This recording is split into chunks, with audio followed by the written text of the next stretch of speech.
Аз ба, көп пе, жаман ба, жақсы ма?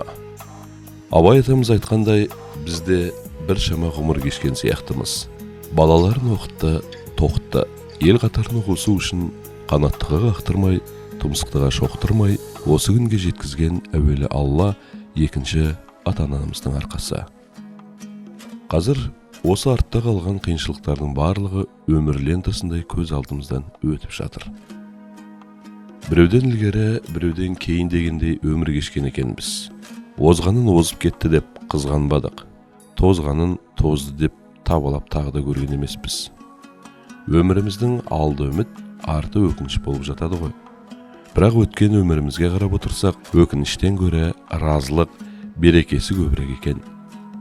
Соған қарап, шүкіршілік ете отырып, ата-баба аруағына тағзым етіп, алғыс айтамыз. Бұл күнде ұл ұяға, қыз қияға қонып, немере шөберелермен ұрпақ жалғасын табуда дегендей, осындай ырысы мен несібесі мол, берекелі жерде біздің ата-анамыз ғибратты ғұмырын өткізген киелі таңсық ауылы әрқашанда жадымызда. Тектіден текті туады, тектілік тұқым қуады дегендей, ата-анамыздың арғы тегіне ата-анасы туралы біраз сөз қозғағым келіп отыр. Әкемнің әкесі Бейсенбай ұлы жібек жолымен сауда жасап, Қытайдан диірмен ашып, сол заманның атымтай жомарт атанған еді. Одан тараған әкеміз Қабдылқадыр мен Қабдылманас ауқатты отбасынан шыққан серлік еткен. Бірақ қанша жерден ауқатты отбасынан шықса да, әдептен озбай, жат қылықтарға ешқашанда бой алдырмай, бізге де сол тәлім тәрбиесін берген. Ата-анам оқымаса да, біреудің ала жібін аттама, досыңа адал бол, өтірік айтпа, сонда Алла өзі береді деп тәрбиелеген. Сол ұрпақ сабақтастығымен барлығымызда бала шағамызды тәрбиелеп келеміз. Құдасын құдайындай сыйлайды деген қазақы дәстүрді әкемнен көрдім. Жас құда балалар келсе де, қойын сойып құдам келді деп әлек болатын. Біздің үйден қонақ арылмайтын. Анамыздың берекелі қолынан бүкіл совхоз түгел Абайдың 150 жылдығында республика жұртшылығы да дәм татып разы болған. Бір сөзбен айтқанда, қазіргі уақытта Абай мұрасындағы толық адам болмысындағы қарапайым түрде заңды ұстанатын, қоғамдағы әділдік үшін жауапты азаматтарды тәрбиелеуге тырысты. Ол өз кезегінде жемісін беріп, Қабдылқадырдан тараған ұрпақ Мәуелі Бәйтерекке айналды.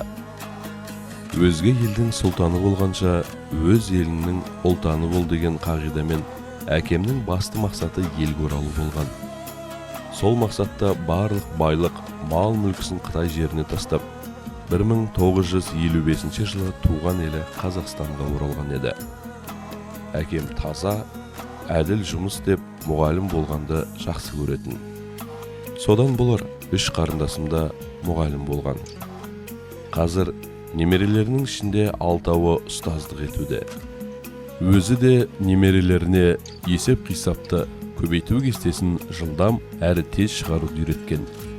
Сол уақытта саусақтармен есептеуді үйреткен аталары болса, қазіргі ғылым тілінде оны ментальды арифметика деп атайды. Оны 35 жыл бұрын аталары үйретіп тастаған. Беу дүние, ол да бір адамға берілген ерекше қасиеттерінің бір екен ау. Әкем 20 жылдан аса уақыт астма ауруымен науқастанды. Ауруы түнде қозатын. Сонда таңғы 3-4-ке қарамай ауылдағы Лиза, Қалида деген мейірбикелерді шақырып укол салғызатын. Тәтті ұйқысынан тұру қиын болса да, осы медицина қызметкерлері келіп қол ұшын берген біз ешқашан ұмытпаймыз. Сол үшінде ақ халатты абзал жандарға алғыс білдіреміз. Ал анам, Сақан Ікіш қызы да дәулетті ақсүйек тұқымнан болса керек. Әкесі алтын қолды атақты зергер болған деседі. Нағаш атамыз анамның кішкентай кезінде қайтыс болса да, қыздарына алтыннан, күмістен керемет түрлі әшекей бұйымдарын өз қолымен жасап беріп кеткен екен. Серлік деген қазақтың қанына біткен қасиетті өнер. Сол қасиетті өнер анамыздың бойына дарған. Тұрмысқа шыққаннан кейін де аяқ ауыр болғандығына қарамастан қыз қууға қатысқан деседі. Сондай-ақ анамыздың бойында батырлық қасиеттері де аз емес. 15 жасында қойға қасқыр шапқанда, әлгі қасқыр анамызға да шабуыл жасай алмай, таңға дейін бір-бірінен көз алмай қасқайып кірпік қақпай, жауын астында 7-8 сағат шамасында тұрып, таң ата әлгі қасқыр өз жолымен кете барыпты. Неткен қайсарлық десеңші.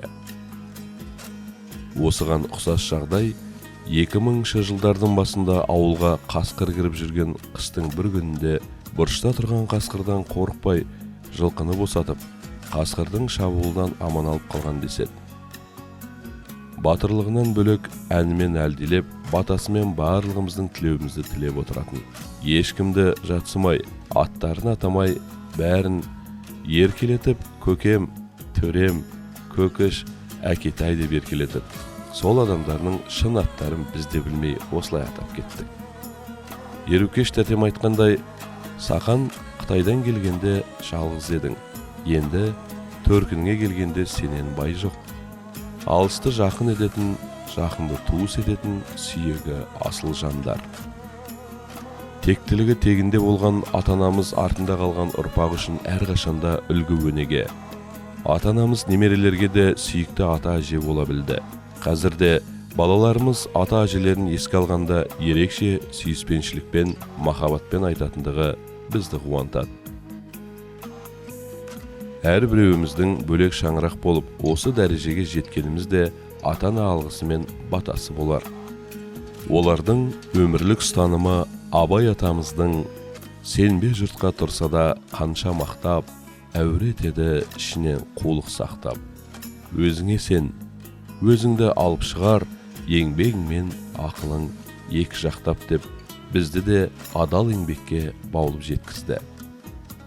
Әке-шешем ел ішінде ақырын жүріп анық басқан қарапайым ғана қоңыр тірлік кешкен адамдар болса да, біз үшін асыл ой, ұлағатты сөзі бар, дария кеуде тау мүсін жандар болды. Шыңды шың ететін, тауды биік ететін көбінесе төбе мен шоқылар ғой. Ұлы биік үлгілердің өзі ұсақтардан құралып барып жасалмай ма? Сол ұсақтардың өзі ұлылыққа үлесін қосып жатпай ма? Біздікі де сондай бір ниетпен ата-баба аруағына тағзым етіп, еске алу, сіздермен қауышу. Ата-анамызды еске алу арқылы олардың жатқан жері жайлы, үстіндегі топырақтары мамық болып, жаққаны шырақ, мінгендері пырақ, қараңғы үйлері жарық боп, иманы саламат болсын, жандары жәннатта болсын. Құрметті жерлестер, ауылдан адам көшкенмен адамнан ауыл көшпейді демекші. Таңсық ауылы кішкентай болса да, алтын бесік туған жер біз үшін аса қымбат. Сондықтан осы ауылдың тұрғындарына таусылмас қазына, кетпес ырыс, мол табыс тілей отырып, ауылдың береке бірлігі арта берсін демекпіз.